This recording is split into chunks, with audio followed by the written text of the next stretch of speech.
Standards are what we accept from people and what we accept from the world. We all have standards, whether we are aware of them on a conscious level or not. We all unconsciously and consciously have a certain standard that we are willing to accept or that we are also expecting from people, from life, from our career, from our finances, from the way we look. We all have a standard that is set in our heads, and we are generally in life always looking to meet that standard. And we generally are happy or satisfied with our life and how things are going when we are living in alignment to our standards. So I'm going to give you an example of this.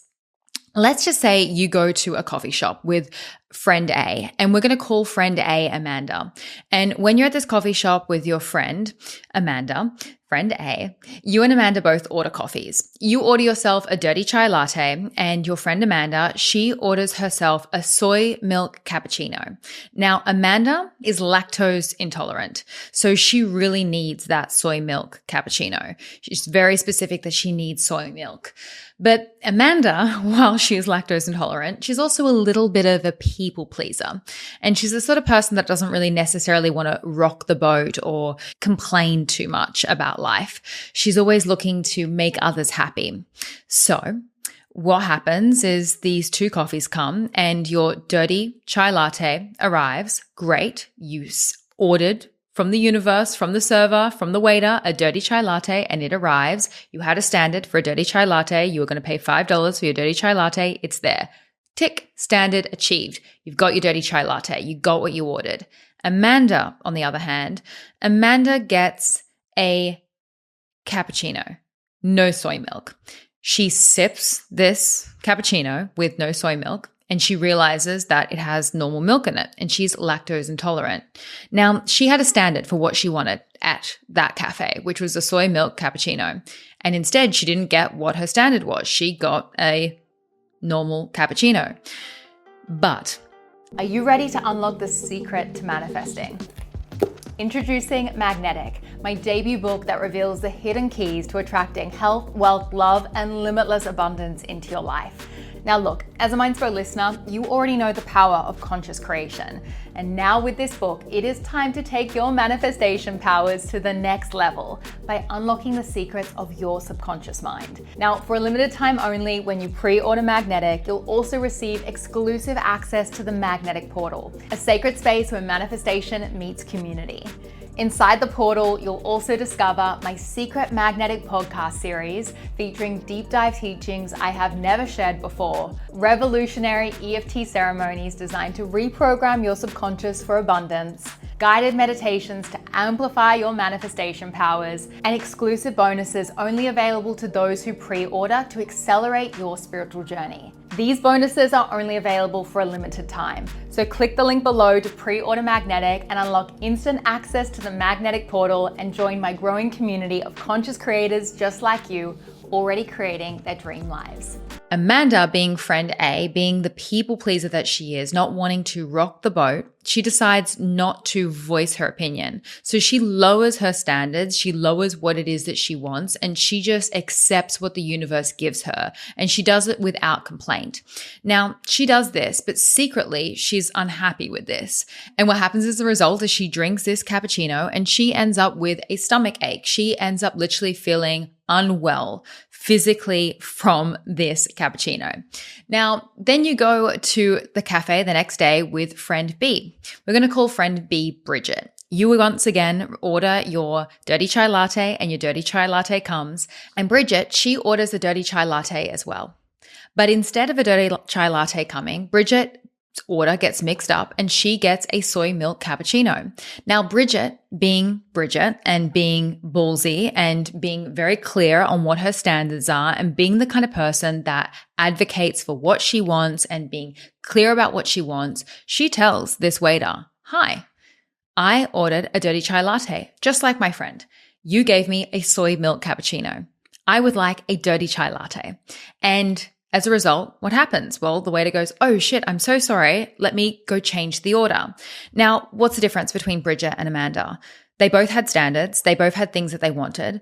One person speaks up and doesn't settle for what they get. And your other friend, Amanda, she also has standards, but she instead settles for what she gets, and what she gets isn't what she wants. Amanda ends up with a stomachache, unhappy, unsatisfied, never wanting to go to that cafe again and feeling disappointed in servers. And Bridget, on the other hand, is ballsy. She gets what she wants and she moves on with life, and she keeps navigating with that energy, with that ballsy, direct, bold energy that gets results. Now, this is the conundrum that I've been in, because I would like to think that I am Bridget in life. I would like to think that I have standards, I don't settle, I go for what I want. But when I'm really honest with myself, lately I have been Amanda. And not just lately. I would say in the last few years, there are certain areas of my life that I have been Amanda. I have had standards. I have had things that I've wanted. I've had things that I'd wanted to change, but I've just been willing to accept things that are less than and not what I actually want for myself. And this is really when I get down to the core of why I made this move to Sydney and why I am currently changing my life in so many different ways. It's because I haven't been satisfied fully with a lot of different areas of my life. And I really hate saying that on this podcast or even just to anyone, because I think that I don't ever want to sound ungrateful, and I don't ever want to sound like I'm unfulfilled or unhappy, because I have been happy and I have been fulfilled, but there are just some areas that I haven't been happy in and some areas that I haven't been fulfilled in. I feel like we're always at this sliding scale, and I definitely have allowed myself to convince myself in some ways, in some kind of I think maybe because I'm such a glass is half full kind of person, and I'm such a grateful person, and I'm always looking for the best in everything, that I've allowed myself to get into that energy for too long and be too happy and be too grateful and be too settly, that it has now gone to like such a long point where it is now giving me like stomach pains on a regular basis. And those stomach pains that like Amanda would have from her soy milk cappuccino that was actually a milk cappuccino, what I've been experiencing in my life on a daily basis from making decisions and settling for things and just being okay with things that I'm actually not really okay with on a deep soul level. Did that analogy make any sense? Like I said, this episode feels more like a voice note than me actually teaching you something, because this is what I've been trying to figure out. I have been just deep in my life going through all of the areas of my life that I feel like I've been settling in. And ever since I got to Sydney, I've been really analyzing and like looking at my life and realizing that I have to set myself higher standards if I want to have a different result. If I want things to change, I need to stop settling for what it is that I have been settling for. I need to be ballsy. I need to really get into that bold, ballsy energy and say, I want more, I'm desiring more, I'm asking for more, and I'm not willing to settle for less. It really does feel like right now I'm going through some kind of like energetic breakup with the old version of me, or this old kind of character that I was. And I don't even want to call it a character, because it's not like I was like playing some kind of role, but I do feel like we're always evolving who we are. Like we're always evolving into different versions of ourselves. And that's something that I've been navigating. And it's been really interesting, because I feel it's been in the last year or so where there have been certain things that have really changed internally for me. There's certain things that I never wanted that now I want, or there's certain things that I didn't really bother me or I didn't really think about, but now I'm thinking about, and I'm like, oh, I'm not happy with that. Like, why have I been so okay with that for so long? And I think this comes with age. I think this comes with changing our path and what it is that we want. And I think this comes from really getting clear on the patterns that we have in our life.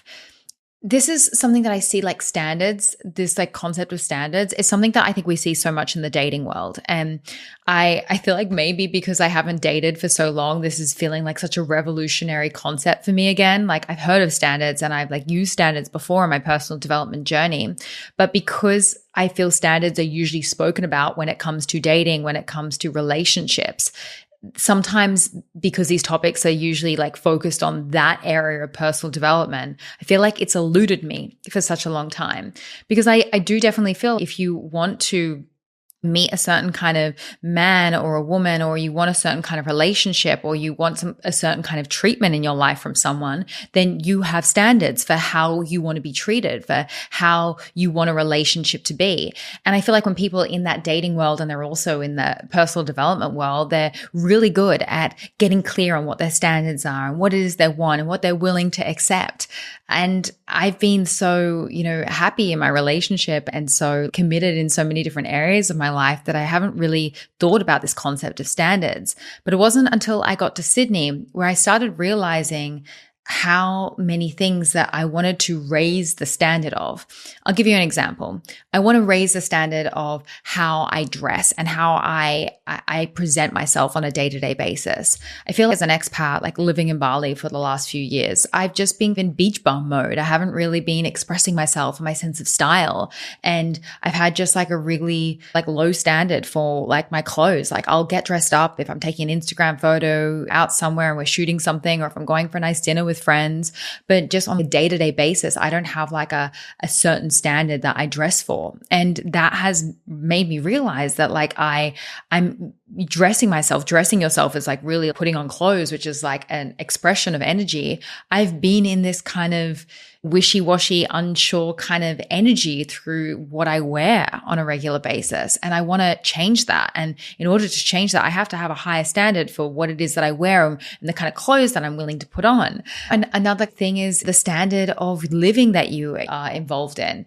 This sounds like a weird one, but being in Bali for the last 6 years and being in Asia, there is definitely like a lower standard for buildings and for just how people like live in like on a day-to-day basis. I feel like if you actually like live in Asia, if you don't live in places like Bali, you wouldn't ever notice this because you don't stay there long enough to notice little things. But there are definitely like little like living standard things that I've realized that I've just gotten so used to that have like really lowered my energy and made me feel less abundant and less aligned with the kind of person that I want to be. And this idea of standards, ever since I got to Sydney, I realized that there are certain standards that I had for myself that I have continued to keep allowing ever since I moved. And if I don't raise my standards for certain areas of my life, then I'm not going to change anything. Like I have to raise my standards and understand that I have to reject and redirect things when they don't come the way that I want them to. I need to stop settling for less than what it is that I want and less than what I'm actually worth. And this definitely comes down to self-worth. But I think the area that I struggle with this in is I feel like as a person, maybe through meditation and maybe just through like really intense, deep levels of gratitude. Like I'm someone that is so grateful for everything, every single day. Like I'm not someone that likes to complain about my life or to complain about different areas. Like I like to be grateful and realize how lucky I am because I am so freaking lucky. But in doing that, in some ways, I've gaslit myself, I think, a little bit to feel happier about things or more grateful or more like, I don't even know the word, like more satisfied with things than what I actually am, because I'm fearful of feeling unsatisfied. Like I don't want to disappoint someone or anger someone. And I've been trying to really work out like who that someone is. Who is this imaginary person that I'm disappointing? Because what's actually happening is I'm disappointing myself. I'm realizing that I've actually ended up disappointing myself by accepting certain things or going along with certain things or not voicing certain things that were important to me and asking for more or changing the way things have been done. Anyway, I'm rambling, but these are the things that I've been working through in the last week. And I think what I want to say to you is where in your life are you being Amanda when really you need to be Bridget? Like, where in your life are you settling and saying, oh, it's okay that you didn't get my coffee order right and you completely fucked up my like morning experience with my coffee that I get once a day, and instead actually saying, no, hang on a second, like I want something else. Like, could you please change it? And I think this is the thing, that if we don't voice that we want to change something, if we don't let people know, or we don't let the universe know that this isn't actually what we're after, this isn't actually in alignment, if we don't change, then nothing's going to change. So there has to be this voicing, this awareness that we bring to life in order to change life. Like you can't just keep coasting and expecting things to change. You can't just keep doing the same things and expecting a different result. This is like literally the law of cause and effect. Like if you want a different effect, then you're going to have to change the cause. Like you're going to have to change things. And being in this chapter of change, being in Sydney, being in this kind of, I guess, this like bubble of wanting to make a lot of changes and kind of realign my path and reimagine what life could be, I am deeply looking at my standards, and I am starting to ask for more and decide that I'm worth more, and to not do it in a narcissistic kind of, oh my God, look at me, I'm so valuable. Not that energy, but in a really soul aligned, heart centered, like, nah, like I'm not accepting that. Like, no, that's not okay. No, I'm not going to gaslight myself and just say that I'm happy with that when actually I'm not happy with that. And I think that that's been a really interesting chapter, or is it a chapter? I don't know. It's been a really interesting thing that I'm navigating. And if you are someone that wants more in your life or wants change and you're wanting to shift things, I would really ask you just to literally look at your standards. Look at this whole entire concept and look at it outside of relationships, because standards go for everything. They go for finances, they go for work, they go for self-care, self-love, the way you talk to yourself. Everything can be related back to your standards. Like we literally have invisible standards for everything. And I have been writing out like all of the things that I have standards for, all of the areas of my life that I obviously have a standard for. And I've been asking myself, like, what is it that your standard is here? And it has been shocking to see just like how I've been willing to accept certain things that I actually don't want, or that actually don't feel fully aligned, out of some random fear that it's going to be bad or negative, or I'm going to seem outrageous or ungrateful if I ask for more. I think at the end of the day, like we're all worthy of whatever it is that we decide that we're worthy of. Like you are worthy of everything and more. But the thing is, like, why is it that not everyone gets everything and more? Why is it that some people get more than others? And I think it's because we really do set our worth. We really do set what it is that we believe we are worth. And we are in this kind of unspoken agreement with the universe through our vibes, through our energy, through our actions, as to what it is that we are willing to accept and what it is we are not willing to accept. So you've got to have this like internal dialogue. Like you've got to journal this out. You've got to start asking yourselves these questions and get really, really clear. What is it that you are accepting that really on a soul level you want to reject? So there you have it. That is today's podcast. I hope it was insightful. I hope it wasn't just a rambling voice note, because to me, that's what it felt like it was. Yeah, it's been an interesting week and a bit. And I do feel like this is going to be an absolute roller coaster of self-growth over this next 6 months. It's interesting. I feel like there was a while recently where I just felt like I stopped growing and I stopped developing and I stopped figuring stuff out for myself. And I was just teaching and educating and just kind of in teacher mode, but I wasn't really like learning new things for myself. I wasn't kind of in this like discovery mode, let's say. But I got to tell you, ever since I got to Australia, I have been deep in learning. I have been reading and researching and writing and analyzing and just opening my mind up to so many things. And I feel like it has been life on hyperspeed, which I think is hilarious and ironic, because most people, they go to places like Bali and they feel like that is like their giant awakening, where I feel like the last little while, maybe even years that I was there, there were like patches of realizing stuff and growing. But I do feel like this has been, for me, this kind of like massive spiritual growth kind of like, bam. I feel like I'm on like an eat, pray, love adventure, but rather than being in Bali, I'm in Sydney. It's like the reverse of what people normally experience. I feel like just because I've been there for so long, it just didn't challenge me anymore. But being back here, it has been exactly what I wanted, which is I'm learning so many things. I'm discovering so many things. Like everything is making sense and falling into place. And I just feel like I'm growing on such an insane, like hyper speed kind of level. And it's been so exciting, but also really challenging and really, interesting. I'm going to stop yabbering on. This is what I'm like on a voice note, by the way. I am that friend. Have you guys, I'm sure you've all had that friend. Maybe you love them, maybe you hate them, but I am that voice note friend that could just talk for hours and hours and hours. And that's why I never come on this podcast with this energy, because I could literally just sit here and talk about life and the universe and esoteric concepts and personal growth and all of the things that I'm moving through for hours. We're not going to do that. I'm going to sign off. I'm going to send you guys so much love. I hope you enjoyed this episode. If you did, let me know, because I feel a little bit nervous putting it up. I don't know. It just feels different to my usual ones. So put it out and stop overanalyzing it. And I'll see you in the next one. Over and out. Thank you for joining me for this episode. You can discover more from Mindspo on Instagram and TikTok by following @Mindspo and myself @Rochelle_Fox. If this episode inspired you, then please pass it on and share the love. And if you're new to our world and you want to elevate your mind and step into your best self, then be sure to download our app, Manifesty, from the App Store and take advantage of the free trial. With Manifesty, you can create your own vision board movies, practice powerful meditations, and set affirmation reminders so your phone supports your journey towards that abundant vision of your future. And lastly, always remember, you create your own reality. So go and make some magic.